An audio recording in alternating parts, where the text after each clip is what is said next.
नमस्कार दोस्तों, study for all agriculture competitive ज्ञान में आपका स्वागत है। आज इस वीडियो में हम यूपी पीसीएस की तैयारी से संबंधित जो भी आपके क्वेश्चन होते हैं, उनको डाउट्स को हम क्लियर करने की कोशिश करेंगे। काफ़ी कुछ क्वेश्चन जैसे अभी रिसेंट में 2018 मुख्य परीक्षा का परिणाम आया है, और उसमें काफ़ी स्टूडेंट, क्योंकि एग्रीकल्चर की भी पोस्टें थी, तो काफ़ी एग्रीकल्चर स्टूडेंट क्वालिफाई हुए हैं। सबसे पहले तो उन्हें बहुत-बहुत बधाई। वो प्री परीक्षा क्वालिफाई की, फिर मेन परीक्षा और इंटरव्यू के लिए वो अपीयर होने जा रहे हैं। ये अपने आप में बहुत बड़ी बात होती है। जैसा कि मेरा नाम है हरिओम मिश्रा, और मैंने यूपी पीसीएस 2017 में कृषि सेवा में अर्थात एग्रीकल्चर की जो पोस्ट थी, उसमें चयन प्राप्त किया है। प्रथम रैंक थी। हालाँकि रैंक तो प्रथम, द्वितीय ये सभी चीज़ें। चलिए, तो इससे क्या तैयारी कैसे कर सकते हैं, इसमें क्या कुछ क्वेश्चन जो स्टूडेंट के आते हैं, उसके बारे में देखेंगे।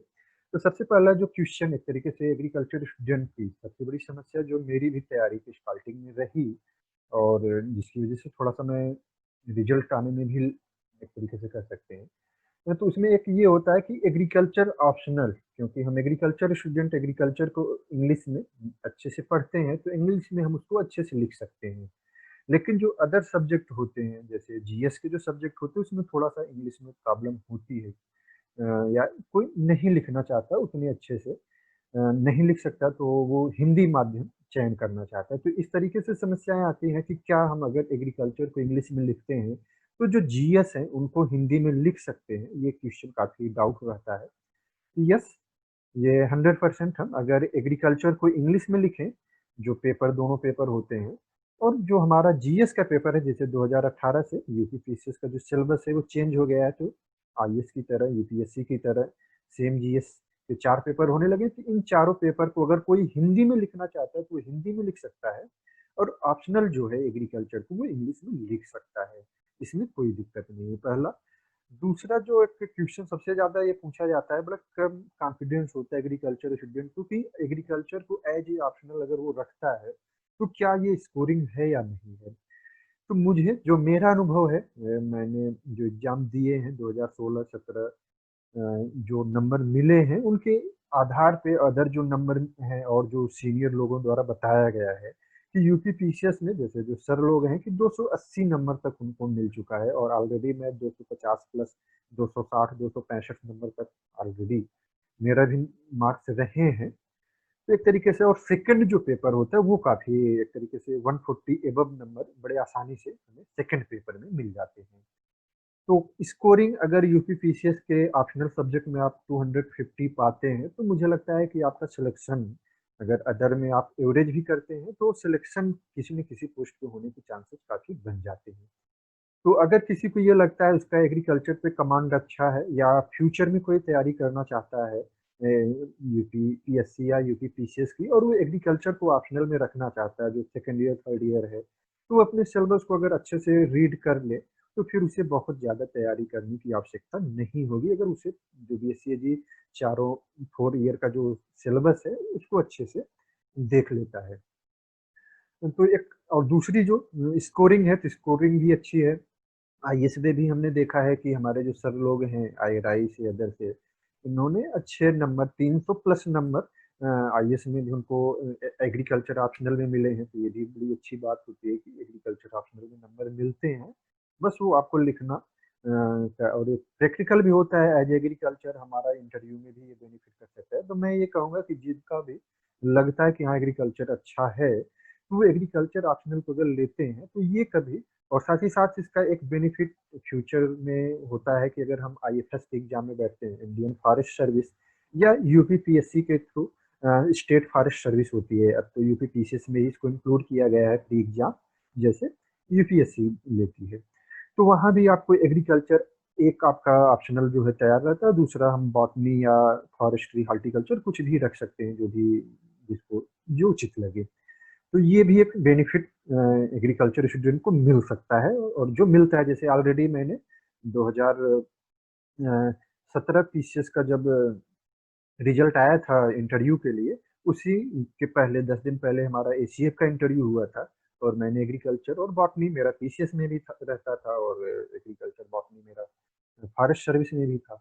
हालाँकि इंटरव्यू में फाइनल सिलेक्शन तो उसमें नहीं हुआ था, लेकिन 12 सीटें थी इंटरव्यू तक एग्रीकल्चर और बॉटनी की वजह से, और मेजर एग्रीकल्चर की वजह से ही मैं इंटरव्यू तक पहुँच पाया था। तो ये एक हो जाएगा। तो मैं बस इसलिए कह रहा हूँ कि एग्रीकल्चर जो स्टूडेंट हैं वो अगर एग्रीकल्चर से तैयारी करेंगे, मुझे नहीं लगता है कि वो अच्छे से लिखेंगे, और स्कोरिंग भी सब्जेक्ट है।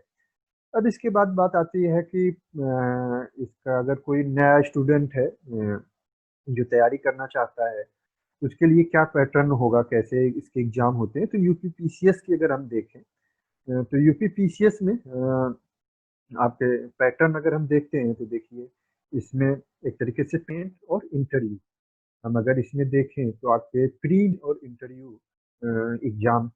तो प्री में आपका कहेंगे कि दो पेपर होते हैं, जीएस फर्स्ट और जीएस सेकंड। तो जो जीएस सेकंड होता है वो ऑप्शनल होता है, आपको यूपीएससी की जब आपने फॉर्म फिल किया होगा तो वहाँ से साइट पे आप जाएंगे, बड़े आसानी से उसका सिलेबस आप डाउनलोड कर सकते हैं। और जीएस फर्स्ट जो होता है वो स्कोरिंग होता है। एक जो इंटरेस्टिंग बात और है हम एग्रीकल्चर स्टूडेंट के लिए होता है कि इसकी कट ऑफ अलग से बनती है। अगर एग्रीकल्चर की 2 सीटें हैं, तो उस पे एग्रीकल्चर के स्टूडेंट ही क्वालीफाई कराए जाते हैं, तो उसकी कट ऑफ अलग से बनती है। तो ये एक फ़ायदा हो जाता है एग्रीकल्चर स्टूडेंट के लिए। और कभी-कभी होता है कि अगर सीटें अच्छी आ जाती हैं, 40 सीट, 30 सीट, 50 सीटें, कुछ 80 सीट, एक मैक्सिमम सीटें हैं, तो एग्जीक्यूटिव की जो कट ऑफ होती है उससे थोड़ा-सा लो चला जाता है एग्रीकल्चर का कट ऑफ। तो ये एक जो स्टूडेंट हैं उनको लिए अगर सीटें हैं तो उनके लिए काफ़ी बढ़िया हो जाता है।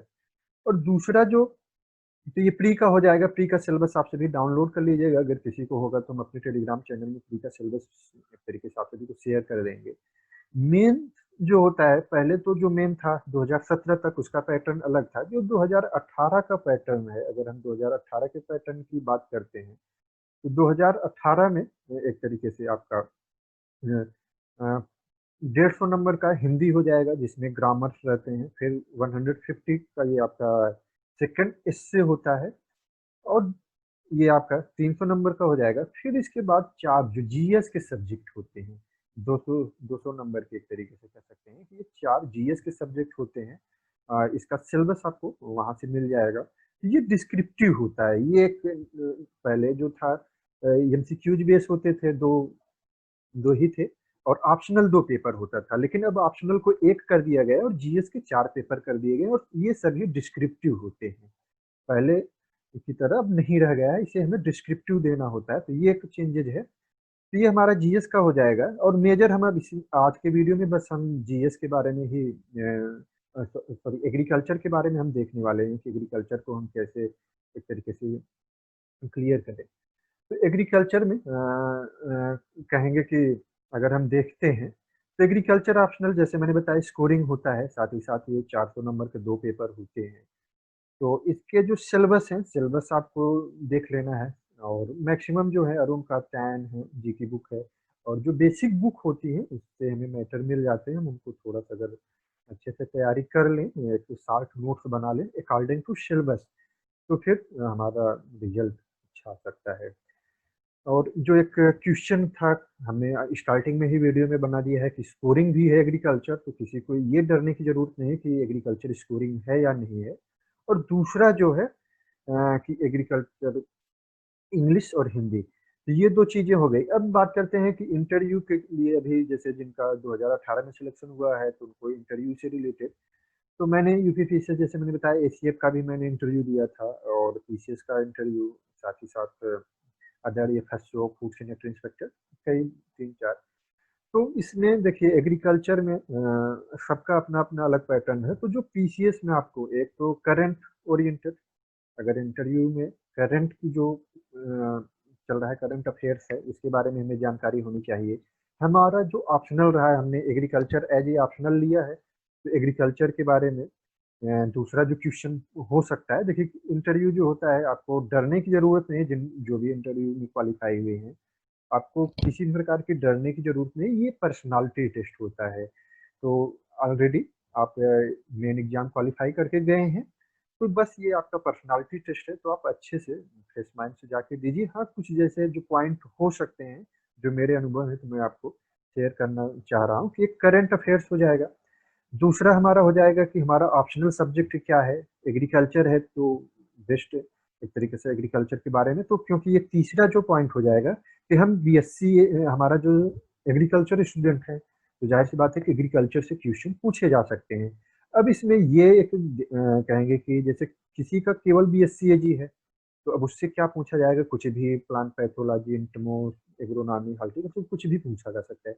लेकिन अगर किसी के पास स्पेशलाइजेशन है कि वो एमएससी एजी इंटमो से है या पैथो से है या कहें हॉर्टिकल्चर जीपीवी या पीएचडी कर रखी है, तो उसके बारे में भी थोड़ा बहुत कहेंगे कि तब अगर वो बताता है कि हमने एमएससी एजी इंटमो से की है, तो हो सकता है कि इंटमो से क्वेश्चन पूछे जाए। हालांकि जैसे मेरा इंटमोलॉजी था, तो मुझसे लगभग लगभग इंटरव्यू में पीपीएम क्या होता है और इंसेक्ट जो मेजर क्रॉप्स हैं उनमें कौन से इंसेक्ट लगते हैं, उनका कैसे कंट्रोल करेंगे, कैसे हम पीपीएम को एक तरीके से दवा जो है कन्वर्ट करेंगे, तो ये सभी क्वेश्चन पूछे जाते रहे हैं। तो इस तरीके से क्वेश्चन, तो ये एक हमारा ऑप्शनल हो जाएगा। साथ ही साथ बोर्ड, तो इसमें जीएस से भी रिलेटेड क्वेश्चन पूछे जा सकते हैं, क्योंकि जीएस से रिलेटेड भी जो बोर्ड होते हैं उसमें जीएस के भी क्वेश्चन, जीएस के भी एक्सपर्ट आते हैं।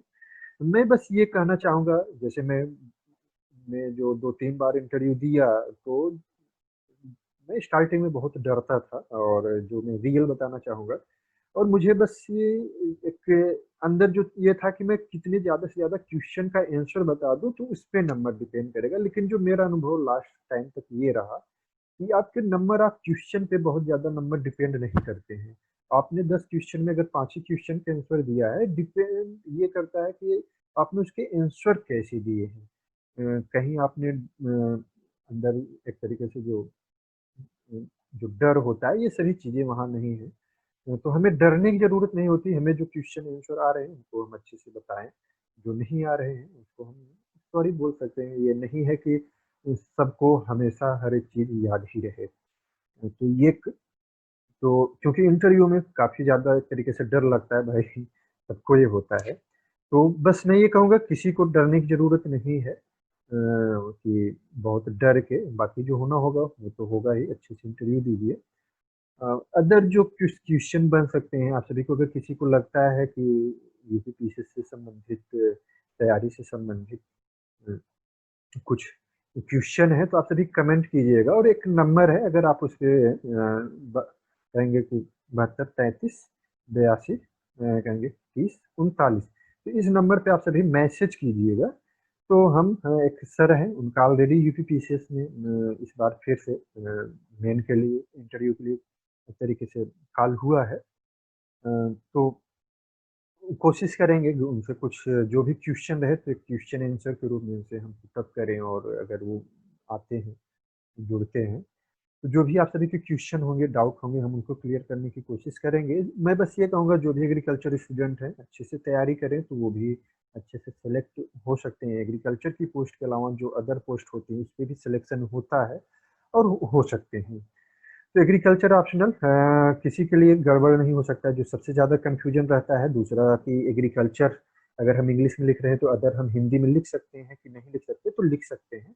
आप एग्रीकल्चर हिंदी में लिखिए, अगर जीएस आपको इंग्लिश में लिखना है तो इंग्लिश में लिख सकते हैं। तो ये कुछ जानकारी थी। और अगर किसी को अदर जो भी है, तो मैंने बताया 72 33 82 30 39, इस पे आप कमेंट कीजिए, मैसेज कीजिएगा, तो हम उसके जल्द से जल्द आप सभी के आंसर देने की कोशिश करेंगे। और इसके सिलेबस क्या है, पैटर्न क्या है, इससे रिलेटेड अगर किसी को चाहिए, ऑलरेडी आपको उसका सिलेबस मिल जाएगा। अगर किसी को लगता है, तो मैं उसको सिलेबस और पैटर्न ऑलरेडी टेलीग्राम जो ग्रुप है उसमें शेयर कर दूंगा। और किसी को अन्य कोई भी परेशानी होती है तैयारी से रिलेटेड, तो मैसेज कीजिएगा, तो मैं कोशिश करता हूँ और मैं कोशिश करूँगा कि आप सभी के आंसर को जवाब दे सकूँ, जो मेरे लायक है। और बस ये है कि आप सभी जो भी हैं, आगे बढ़िए। All the best.